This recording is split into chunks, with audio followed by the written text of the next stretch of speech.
हनुमते नमः। जय बजरंगबली प्रिय भक्तगणों, स्वागत है आप सभी का आपके अपने चैनल ज्ञान अर्थ में। मैं कविता आज आपको सुनाऊंगी भगवान बजरंगबली की पवित्र और पावन व्रत कथा। यह मंगलवार की व्रत कथा, जिसके श्रवण मात्र से साधक के घर में धन धान्य की वृद्धि होती है और साथ ही भगवान बजरंगबली की कृपा से साधक के सभी संकट दूर होते हैं। जो भी इस कथा का सच्चे हृदय के साथ रसपान करता है, उसके सभी मनोरथ सिद्ध होते हैं। साथ ही जीवन में सभी संकट और सभी बाधाएं दूर होती हैं। यदि आपने मंगलवार का व्रत किया है तो भी, नहीं किया है तो भी, इस कथा के रसपान से मनोवांछित फल की प्राप्ति होती है। आइए ध्यान लगाकर रसपान करते हैं मंगलवार की पावन पवित्र व्रत कथा। एक बार नैमिषारण्य तीर्थ में 80,000 मुनि एकत्र होकर पुराणों के ज्ञाता श्री सूत जी से पूछने लगे, हे महामुने, आपने हमें अनेक पुराणों की कथाएं सुनाई हैं। आप कृपा करके हमें ऐसा व्रत और कथा बताएं जिसको करने से संतान की प्राप्ति हो तथा मनुष्य को रोग शोक अग्नि सर्व दुख आदि का भय दूर हो, क्योंकि कलियुग में सभी जीवों की आयु बहुत ही कम है। फिर इस पर उन्हें रोग चिंता के कष्ट लगे रहेंगे तो फिर वह श्री हरि के चरणों में अपना ध्यान कैसे लगा सकेंगे। श्री सूत जी बोले, हे मुनियों, आपने लोक कल्याण के लिए बहुत ही उत्तम बात पूछी है। एक बार युधिष्ठिर ने भगवान श्री कृष्ण से लोक कल्याण के लिए यही प्रश्न किया था। भगवान श्री कृष्ण और युधिष्ठिर का संवाद तुम्हारे सामने कहता हूँ, ध्यान देकर सुनो। एक समय पांडवों के सभा में श्री कृष्ण जी बैठे हुए थे। तब युधिष्ठिर ने भगवान श्री कृष्ण से प्रश्न किया, हे प्रभु नंद नंद गोविंद, आपने मेरे लिए अनेकों कथाएं सुनाई हैं। आज आप कृपा करके ऐसा व्रत या कथा सुनाएं जिसके करने से मनुष्य के रोग चिंता का भय समाप्त हो और उसको पुत्र की प्राप्ति हो। हे प्रभु, बिना पुत्र के जीवन व्यर्थ है। पुत्र के बिना मनुष्य नरकगामी होता है। पुत्र के बिना मनुष्य पितृ ऋण से छुटकारा नहीं पा सकता और न ही उसका पुण्य नामक नरक से उद्धार हो सकता है। अतः पुत्रदायक व्रत बतलाएं। श्री कृष्ण बोले, हे राजन, मैं एक प्राचीन इतिहास सुनाता हूँ, आप उसे ध्यान पूर्वक सुनो। कुंडलपुर नामक एक नगर था। उसमें नंदा नामक एक ब्राह्मण रहता था। भगवान की कृपा से उसके पास सब कुछ था, फिर भी वह दुखी था। इसका कारण यह था कि ब्राह्मण की स्त्री सुनंदा के कोई भी संतान न थी। सुनंदा पतिव्रता थी, भक्ति पूर्वक श्री हनुमान जी की आराधना करती थी। मंगलवार के दिन व्रत करके अंत में भोजन बनाकर हनुमान जी को भोग लगाने के बाद स्वयं भोजन करती थी। एक बार मंगलवार के दिन ब्राह्मणी गृह कार्य की अधिकता के कारण हनुमान जी को भोग न लगा सकी, तो इस पर उसे बहुत दुख हुआ। उसने कुछ भी नहीं खाया और अपने मन में प्रण किया कि अब तो अगले मंगलवार को ही हनुमान जी का भोग लगाकर अन्न जल ग्रहण करूंगी। ब्राह्मणी सुनंदा प्रतिदिन भोजन बनाती, श्रद्धा पूर्वक पति को खिलाती, परंतु स्वयं भोजन नहीं करती और मन ही मन में श्री हनुमान जी की आराधना करती थी। इस प्रकार 6 दिन गुजर गए और ब्राह्मणी सुनंदा अपने निश्चय के अनुसार भूखी प्यासी निराहार रही। अगले मंगलवार को ब्राह्मणी सुनंदा प्रातः काल ही बेहोश होकर गिर पड़ी। ब्राह्मणी सुनंदा की इस असीम भक्ति के प्रभाव से श्री हनुमान जी बहुत ही प्रसन्न हुए और प्रकट होकर बोले, सुनंदा, मैं तेरी भक्ति से बहुत ही प्रसन्न हूँ, तू उठ और वर मांग। सुनंदा अपने आराध्य देव श्री हनुमान जी को देखकर आनंद की अधिकता से विवल हो श्री हनुमान जी के चरणों में गिरकर बोली, हे प्रभु, मेरी कोई संतान नहीं है, कृपया करके मुझे संतान प्राप्ति का आशीर्वाद दें, आपकी अति कृपा होगी। श्री महावीर जी बोले, तेरी इच्छा पूर्ण होगी, तेरे एक कन्या पैदा होगी, उसके अष्टांग प्रतिदिन सोना दिया करेंगे। इस प्रकार यह कहकर श्री महावीर जी अंतर्धान हो गए। ब्राह्मणी सुनंदा बहुत हर्षित हुई और सभी समाचार अपने पति से कहा। ब्राह्मण देव कन्या का वरदान सुनकर कुछ दुखी हुए, परंतु सोना मिलने की बात सुनी तो बहुत ही प्रसन्न हुए। विचार किया कि ऐसी कन्या के साथ मेरी निर्धरता भी समाप्त हो जाएगी। श्री हनुमान जी की कृपा से वह ब्राह्मणी गर्भवती हुई और 10वें महीने में उसे बहुत ही सुंदर पुत्री की प्राप्ति हुई। यह बच्ची अपने पिता के घर में ठीक उसी तरह से बढ़ने लगी जिस प्रकार शुक्ल पक्ष का चंद्रमा बढ़ता है। 10वें दिन ब्राह्मण ने उस बालिका का नामकरण संस्कार कराया। उसके कुल पुरोहित ने उस बालिका का नाम रत्नावली रखा, क्योंकि यह कन्या सोना प्रदान किया करती थी। इस कन्या ने पूर्व जन्म में बड़े ही विधान से मंगल देव का व्रत किया था। रत्नावली का अष्टांग बहुत सा सोना देता था। उस सोने से नंदा ब्राह्मण बहुत ही धनवान हो गए। अब ब्राह्मणी भी बहुत अभिमान करने लगी थी। समय बीतता रहा। अब रत्नावली 10 वर्ष की हो चुकी थी। एक दिन जब नंदा ब्राह्मण प्रसन्नचित्त था, तब सुनंदा ने अपने पति से कहा, मेरी पुत्री रत्नावली विवाह के योग्य हो गई है, अतः आप सुंदर सा कोई योग्य वर देकर इसका विवाह कर दें। यह सुन ब्राह्मण बोला, अभी तो रत्नावली बहुत छोटी है। तो ब्राह्मणी बोली, शास्त्रों की आज्ञा है कि कन्या 8वें वर्ष में, गौरी 9 वर्ष में और रोहिणी 10वें वर्ष में कन्या के इसके पश्चात रजस्वला हो जाती है। गौरी के दान से पाताल लोक की प्राप्ति होती है, रोहिणी के दान से वैकुंठ लोक की प्राप्ति होती है, कन्या के दान से इंद्रलोक में सुखों की प्राप्ति होती है। अगर हे पतिदेव रजस्वला का दान किया जाता है तो घोर नरक की प्राप्ति होती है।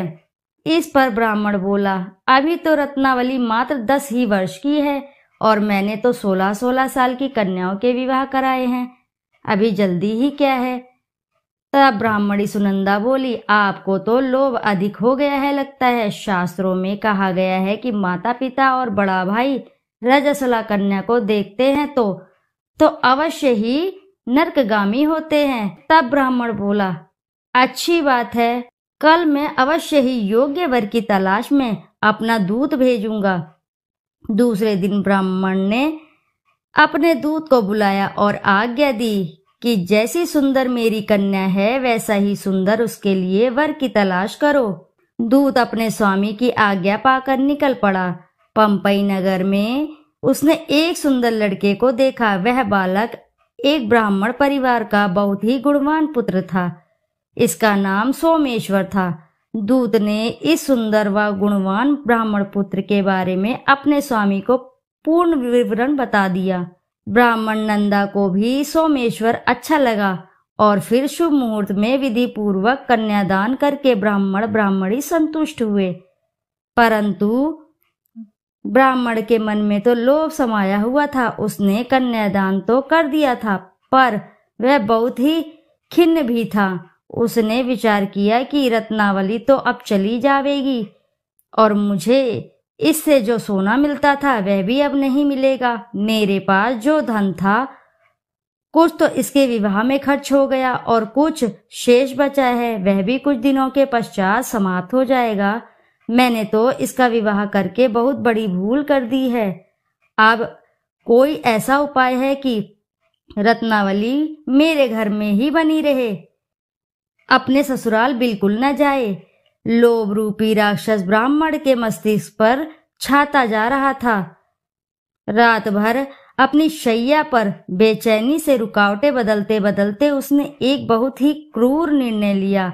उसने विचार किया कि जब रत्नावली को लेकर उसका पति सोमेश्वर अपने घर के लिए जाएगा तो वह मार्ग में ही छिपकर सोमेश्वर का वध कर देगा और अपनी लड़की को अपने घर ले आएगा, जिससे नियमित रूप से उसे सोना भी मिलता रहे और समाज का कोई मनुष्य उसे दोष भी नहीं दे सकेगा।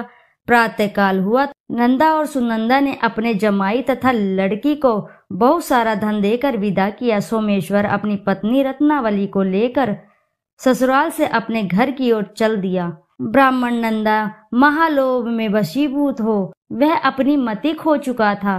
पाप पुण्य को उसे विचार बिल्कुल भी नहीं आ रहा था।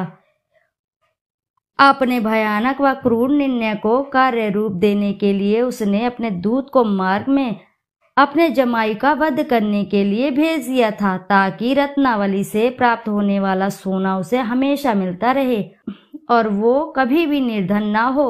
ब्राह्मण के दूत ने अपने स्वामी की आज्ञा का पालन करते हुए उसके जमाई सोमेश्वर का मार्ग में ही वध कर दिया। समाचार प्राप्त कर ब्राह्मण नंदा के मार्ग में पहुंचा और रुदन करती अपनी पुत्री रत्नावली से बोला, हे पुत्री, मार्ग में लुटेरों ने तेरे पति का वध कर दिया है। भगवान की इच्छा के आगे किसी की कोई बस नहीं चलता है। अब तू घर चल, वहां पर रहकर ही शेष जीवन व्यतीत करना। जो भाग्य में लिखा है वही होगा। अपने पति की अकाल मृत्यु से रत्नावली बहुत ही दुखी हुई। करुण करंदन व रुदन करते हुए अपने पिता से बोली, हे पिताजी, इस संसार में जिस स्त्री का कोई पति नहीं है उसका जीना व्यर्थ है। मैं अपनी पति के साथ ही अपने शरीर को जला दूंगी और सती होकर अपने इस जन्म को, माता पिता के नाम को तथा सास ससुर के यश को सार्थक करूंगी। ब्रह्मानंदा अपनी पुत्री रत्नावली के वचनों को सुनकर बहुत ही दुख हुआ और विचार करने लगा, मैंने व्यर्थ ही जमाई का वध करके पाप अपने सिर पर ले लिया। रत्नावली तो उसके पीछे अपने प्राण तक देने को तैयार है। मेरा तो दोनों तरफ से मरण हो गया। धन तो अब मिलेगा नहीं। जमाई वध के पाप के फलस्वरूप यम यातना भी भुगतनी पड़ेगी। यह सोचकर वह बहुत ही खिन्न हुआ। सोमेश्वर की चिता बनाई गई। रत्नावली सती होने की इच्छा से अपने पति के सिर पर अपनी गोद में रखकर चिता में बैठ गई। जैसे ही सोमेश्वर की चिता अग्नि जलाई गई, वैसे ही प्रसन्न हो मंगलदेव वहां प्रकट हुए और बोले, हे रत्नावली, मैं तेरे भक्ति से प्रसन्न हूँ, तू वर मांग। रत्नावली ने अपने पति का जीवन दान मांगा। तब मंगलदेव बोले, रत्नावली, तेरा पति अजर अमर है, यह महाविद्वान भी होगा और इसके अतिरिक्त तेरी जो इच्छा हो वो वर मांग।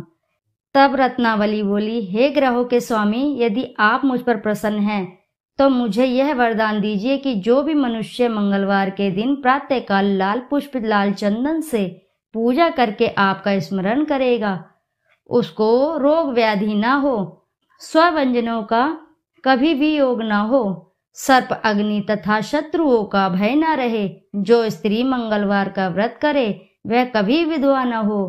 मंगलदेव तथास्तु कहकर अंतर्धान हो गए। सोमेश्वर मंगलदेव की कृपा से जीवित हो उठे। रत्नावली अपने पति को पुण्य प्राप्त कर बहुत ही प्रसन्न हुई और मंगलदेव का व्रत प्रत्येक मंगलवार को करके व्रतराज और मंगलदेव की कृपा से इस लोक में सुख ऐश्वर्य को भोगते हुए अंत में अपने पति के साथ स्वर्ग लोक कर चली गई। तो बोलो जय बजरंगबली की जय, बोलो जय मंगल देव की जय। कथा अब इसी के साथ समाप्त हुई। तो आइए श्रोताओं, अब करते हैं श्री हनुमान जी की आरती। आरती की जय हनुमान लला की, दुष्ट दलन रघुनाथ कला की। जाके बल से गिरवर कापे, रोग दोष जाके निकट न झाके। अंजनी पुत्र महाबलदाई, संतान के प्रभु सदा सहाई। आरती की जय हनुमान लला की। देवीरा रघुनाथ पठाए, लंका जारी सिय सधिलाए। लंका सो स्फोट समुद्र सिखाई, जात पवन सुत बार न लाई। आरती कीजय हनुमान लला की। लंका जारी असुर संहारे, सिया राम जी के काज सवारे। लक्ष्मण मूर्छित पड़े सकारे, अग्नि संजीवन प्राण उबारे। आने संजीवन प्राण उबारे, आरती कीजय हनुमान लला की। बैठी पताल तोरी जमकारे, अहि रावण की भुजा उखारे। बाएं भुजा असुर दल मारे, दाहिने भुजा संत जन तारे। आरती कीजय हनुमान लला की। सुर नर मुनि आरती उतारे, जय जय जय हनुमान उचारे। कंचन थार कपूर लो छाई, आरती करत अंजना माई। आरती कीजय हनुमान लला की। जो हनुमान जी की आरती गावे, बसी बैकुंठ परम पद पावे। आरती कीजय हनुमान लला की। दुष्ट दलन रघुनाथ कला की। बोलो जय बजरंगबली की जय। पावन पुत्र हनुमान जी की जय। श्रोताओं, यदि आपको कथा अगर अच्छी लगी है तो वीडियो जरूर लाइक करें और साथ ही चैनल को सब्सक्राइब करें और एक बार अपनी सच्ची श्रद्धा से कमेंट बॉक्स में जरूर लिख दें, जय बजरंगबली की जय। फिर मिलते हैं आपसे ऐसे ही किसी नई कथा कहानी में। जब तक के लिए नमस्कार।